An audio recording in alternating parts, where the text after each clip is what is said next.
Assalamualaikum warahmatullahi wabarakatuh. Halo teman-teman dan Bapak Purnama Anakin selaku dosen pengampu mata kuliah interaksi manusia dan komputer. Selamat datang di presentasi kami. Di sesi ini kita bakal cerita dan kupas tuntas proses redesign website CDC Telkom University Surabaya yang kami kerjakan sebagai bagian dari mata kuliah interaksi manusia dan komputer. Dengan saya, Alvia Damayanti, bersama dua rekan saya, Aulia Wulandari dan juga Era Estiana, kami akan membawakan presentasi ini secara bergantian. Let's get started. Jadi, kenapa sih kami redesign website CDC Telkom University? Tujuan utama kami adalah untuk membuat tampilan website yang lebih user-friendly dan pastinya memudahkan mahasiswa, alumni, dan juga stakeholder untuk mengakses informasi penting seperti lowongan pekerjaan, event, dan juga pengembangan karir.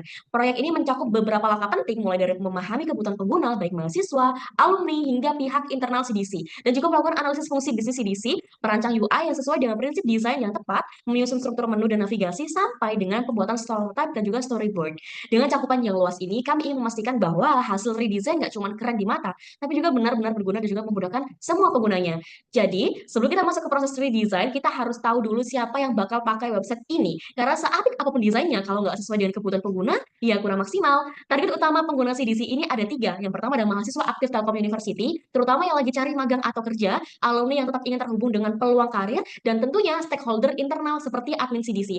Untuk tahu lebih dalam, kami mengumpulkan data lewat survei online dan juga observasi cepat ke website CDC yang ada sekarang. Dan ternyata banyak yang ngeluh karena susah menavigasi halaman info lowongan dan event sudah ditemukan. Plus tampilan website yang kurang menarik dan nggak konsisten. Dari situ kami bikin persona pengguna dan dari teman ini kami mulai nyusun strategi redesign supaya benar-benar sesuai dengan apa yang mereka butuhkan. Setelah tahu siapa target penggunanya, kami lanjut dengar langsung suara mereka lewat survei online. Kami dapat 10 responden, mayoritas mahasiswa aktif Telkom University. Dan hasilnya ada beberapa keluhan umum. Salah satunya seperti ada yang bilang info pentingnya sering ketumpuk, harus scroll panjang dan bingung mau mulai dari mana. Jadi bisa kebayangkan, pengguna itu udah bingung dari awal. Insight ini tuh sangat penting buat kami, karena dari sini kami bisa mulai merancang solusi yang lebih tepat sasaran. Setelah kami mengumpulkan data, kami buat dua persona pengguna utama untuk website CDC. Dan di sini kami menampilkan dua contoh, ada Ega dan juga Rizal, yang mewakili tipe pengguna dengan kebutuhan mereka. Kalau dari Ega sendiri tuh terkadang dia merasa tampilannya kurang responsif dan juga beberapa tombolnya sering error.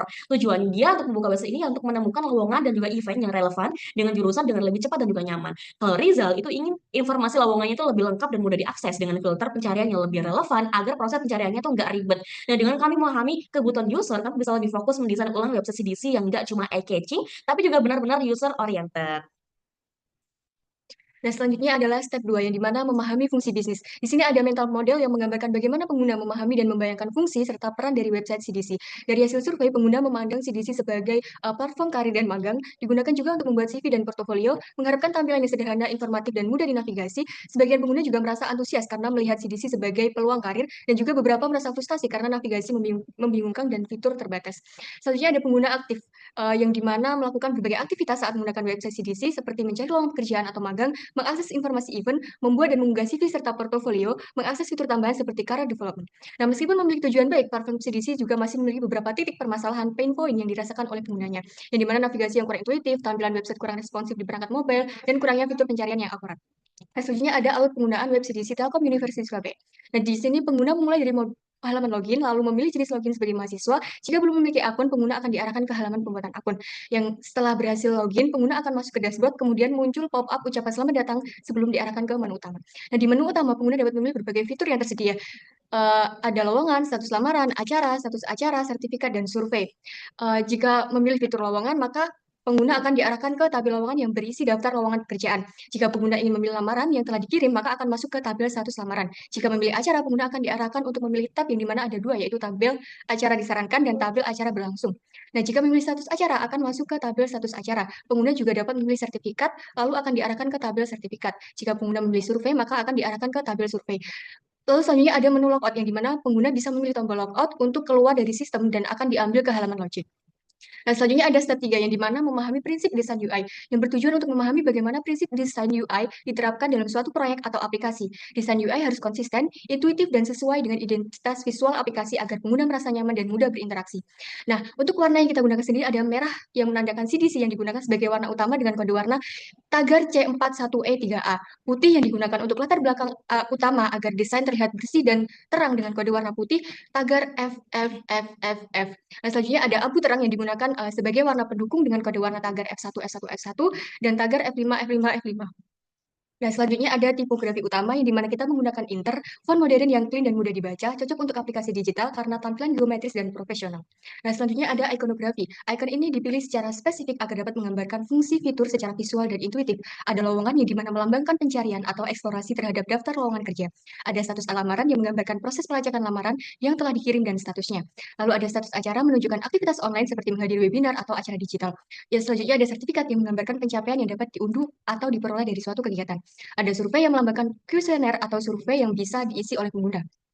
Selanjutnya ada prinsip desain. Yang pertama, konsistensi. Elemen seperti menu, tombol, dan warna tampil konsisten di setiap halaman. Font dan icon seragam memudahkan pengguna mengenali fungsi, tampilan tetap responsif di desktop maupun mobile. Yang kedua ada simplicity, yang dimana navigasi jelas dan tidak membingungkan. Hindari elemen berlebihan, fokus pada fitur inti seperti pencari lowongan dan unggah CV. Desain minimalis agar pengguna cepat mencapai tujuan. Yang ketiga ada accessibility, yang dimana warna kontras tinggi membantu pengguna dengan gangguan visual, dukungan membaca layar dan navigasi keyboard. Ukuran font juga bisa disesuaikan dan gambar diberi alt text untuk akses maksimal. Kemudian pada step 4 yaitu struktur navigasi layar. Di tahap ini, layout dirancang dengan tujuan untuk menyederhanakan proses navigasi pengguna. Kami memisahkan dengan jelas antara menu utama atau setbar dan konten utama atau dashboard. Di bagian setbar terdapat menu navigasi utama yang memuat beberapa elemen penting, dimulai dari profil pengguna yang ditampilkan dengan ikon bulat berwarna hijau dan inisial pengguna yaitu AW. Lalu di bawahnya ada beberapa menu seperti lowongan, status lamaran, status acara, sertifikat, dan survei. Selain itu, terdapat juga ikon helpdesk yang dilambangkan dengan ikon headset untuk kebutuhan bantuan, serta logout yang ditandai dengan ikon power. Sementara di bagian dashboard utama akan menampilkan konten sesuai dengan menu yang dipilih. Dalam contoh ini, tampilan dashboard menampilkan isi menu acara. Struktur ini memudahkan pengguna untuk mengakses informasi secara lebih terstruktur dan intuitif. Setelah mengetahui kebutuhan pengguna dan juga menyusun kerangka desain, langkah selanjutnya adalah menentukan tipe window yang tepat untuk menyajikan informasi dan interaksi di website CDC. Pemilihan tipe window ini penting karena akan mempengaruhi pengalaman pengguna saat berpindah dari satu halaman ke halaman lainnya. Nah, jenis-jenis window yang kami gunakan itu yang pertama, kami menggunakan primary window untuk halaman utama seperti dashboard. Nah, ini adalah halaman pertama yang dilihat pengguna saat setelah login, jadi harus jelas dan juga mudah dinavigasi. Yang kedua ada secondary window. Nah, ini digunakan untuk menampilkan detail informasi seperti detail lowongan dan juga event. Nah, di halaman ini memberikan ruang untuk konten tambahan tanpa mengganggu halaman utama.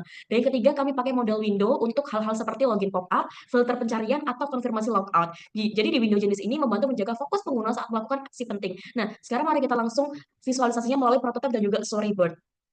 Oke, di sini kita mulai dari halaman login. Jadi di sini pengguna bisa memilih untuk login sebagai mahasiswa via SSO atau juga bisa menggunakan username atau NIM. Nah, atau juga bisa buat akun alumni. Di situ ada fitur lihat atau tutup password juga untuk keamanan sekaligus kenyamanan. Begitu misal penggunanya berhasil login, pengguna masuk ke dashboard utama. Nah, di sini tersedia berbagai menu utama seperti lowongan, acara, status lamaran, dan lain-lain. Kalau misal pengguna klik menu lowongan, mereka akan melihat daftar lowongan kerja atau magang. Nah, saat memilih satu lowongan, akan muncul halaman detail lowongan. Pengguna bisa melihat detail kalau ada error saat loading, akan tampil UI informatif agar penggunanya tahu ada kendala teknis. Lalu lanjut ke bagian acara, ini terbagi dua, ada acara disarankan dan juga acara yang sedang berlangsung. Keduanya punya halaman detail masing-masing, jadi user bisa dengan mudah kembali ke halaman sebelumnya tanpa bingung. Ada juga fitur sertifikat, kami tambahkan icon loading dari CDC sebagai indikator proses sedang berjalan, jadi lebih transparan dan tidak bikin pengguna yang bingung. Ada juga menu survei, dan terakhir fitur logout yang akan memunculkan model konfirmasi di mana pengguna bisa memilih ya atau tidak sebelum keluar dari akun mereka. Nah, selanjutnya kita langsung ke storyboard.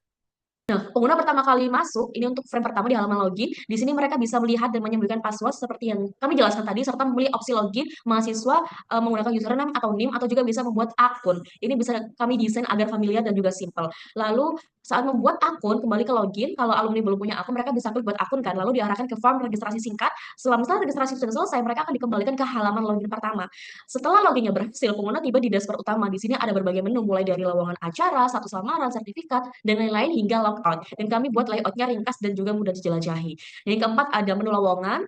Saat pengguna klik lowongan, mereka akan melihat daftar postingan pekerjaan atau magang. Kalau mereka klik satu item di detail, akan muncul halaman detail. Nah, kalau terjadi error saat memuat data, akan muncul UI informatif yang menjelaskan bahwa sistemnya itu sedang mengalami kendala. Selanjutnya di acara, itu ada dibagi menjadi dua, ada disarankan, dan disarankan ini berbasis jurusan, minat, user, dan lain sebagainya, dan juga acara yang sedang berlangsung. Di setiap submenu, itu pengguna bisa melihat detail acaranya, lalu kembali ke halaman sebelumnya dengan mudah.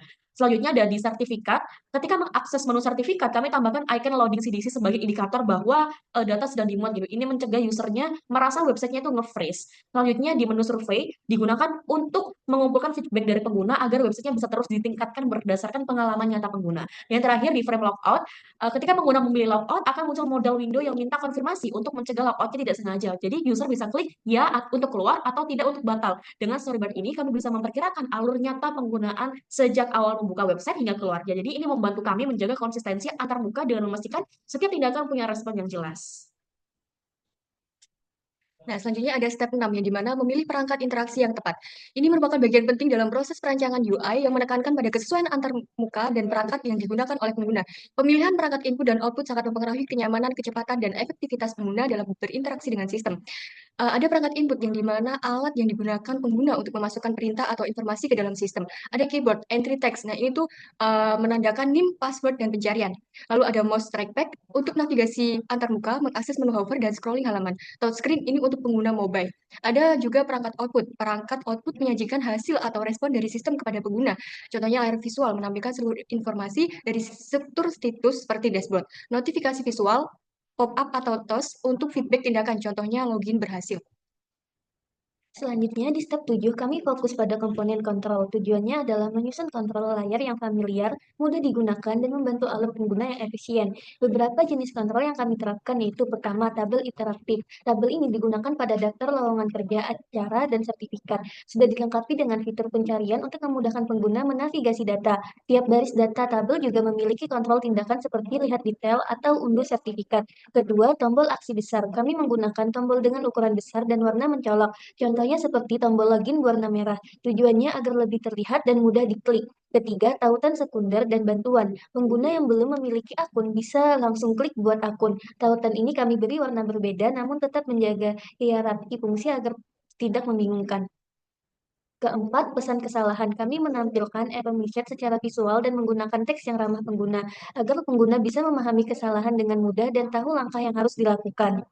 Lalu di step 8, kami memastikan bahwa bahasa dan navigasi yang digunakan lebih ramah dan jelas. Pertama, kami memilih menggunakan bahasa Indonesia yang singkat dan mudah dipahami. Ini jadi pembeda dari tampilan sebelumnya yang masih banyak menggunakan bahasa Inggris. Kedua, kami menyusun struktur navigasi agar lebih jelas dan konsisten. Navigasi utama kami tempatkan di sidebar supaya pengguna bisa berpindah antar halaman dengan cepat dan tidak terlalu dalam berlapis. Dengan begitu, pengalaman pengguna bisa menjadi lebih efisien. Nah, kita mulai dari indikator proses sistem di beberapa halaman yang memuat data dinamis kayak halaman sertifikat atau detail lowongan. Sistem kami itu akan otomatis menampilkan indikator loading. Nah, ini tuh penting banget buat ngasih kepastian ke pengguna bahwa sistemnya itu lagi bekerja dan bukan error gitu. Jadi pengguna itu nggak bingung atau buru-buru refresh halamannya. Selanjutnya ada pencegahan kesalahan aksi atau error prevention. Contohnya pas pengguna klik tombol logout akan langsung muncul pop-up konfirmasi. Apakah Anda yakin ingin keluar dari akun? Dan desain tombol tidaknya itu kami buat lebih mencolok gitu supaya penggunanya itu bisa mikir ulang sebelum keluar, terutama nggak sengaja kepencet. Dan selanjutnya ada detection dan error dan correction itu deteksi dan koreksi kesalahan. Kalau sampai terjadi kesalahan input, misalnya saat login, sistem tuh langsung ngasih feedback berupa pesan error spesifik kayak username atau password salah. Nah, menariknya pesan ini muncul tepat di bawah kolom input biar nggak nyasar lihat kemana-mana dan langsung tahu bagian mana yang perlu dibenerin. Selanjutnya ada asistence, yaitu panduan konseptual sederhana. Di setiap form, kami juga sisipkan placeholder yang menjelaskan data apa aja yang harus diisi. Jadi, walaupun baru pertama kali buka formnya, pengguna itu tetap bisa paham tanpa perlu instruksi tambahan gitu. Jadi, struktur formnya itu juga kami atur rapi, runtuh sedemikian rupa supaya pengalaman ngisinya tuh nggak bikin bingung. Yang terakhir, kami menambahkan bentuk-bentuk feedback tambahan berupa dialog box dan juga elemen visual gitu. Contohnya kayak menu survei, ada icon login CDC, atau tampilan error kayak kalau misal halaman gagal dimuat gitu. Hal-hal ini tuh membantu pengguna merasa didampingi saat menggunakan sistem sekaligus menjaga tampilannya tetap interaktif dan juga nyaman. Nah, kesimpulan dari hasil survei dan juga analisis kebutuhan pengguna, kami menyimpulkan bahwa website CDC itu perlu pembaruan yang lebih dari sekedar tampilan, tapi juga dari sisi pengalaman pengguna. Desain ulang ini kami buat agar lebih responsif, intuitif, dan juga relevan dengan kebutuhan mahasiswa aktif. Yang prosesnya kami lakukan mengenai pendekatan user center design yang dimulai dari identifikasi masalah hingga evaluasi dan pembuatan prototype. Harapannya fitur-fitur utama seperti lowongan kerja, event, hingga sertifikat itu bisa diakses lebih mudah, cepat, dan nyaman oleh seluruh pengguna. Itu dia presentasi dari kami mengenai proses redesign website CDC Telkom University Surabaya. Terima kasih banyak atas perhatian dan waktunya. Semoga hasilnya kami paparkan bisa memberikan gambaran yang jelas tentang bagaimana pendekatan desain berpusat pada pengguna bisa membawa dampak nyata dalam meningkatkan kualitas layanan digital. Sekian dari kami, kelompok Bismillah IMK. Wassalamualaikum warahmatullahi wabarakatuh. Desain bukan hanya soal estetika, tapi soal empati, solusi, dan aksinya.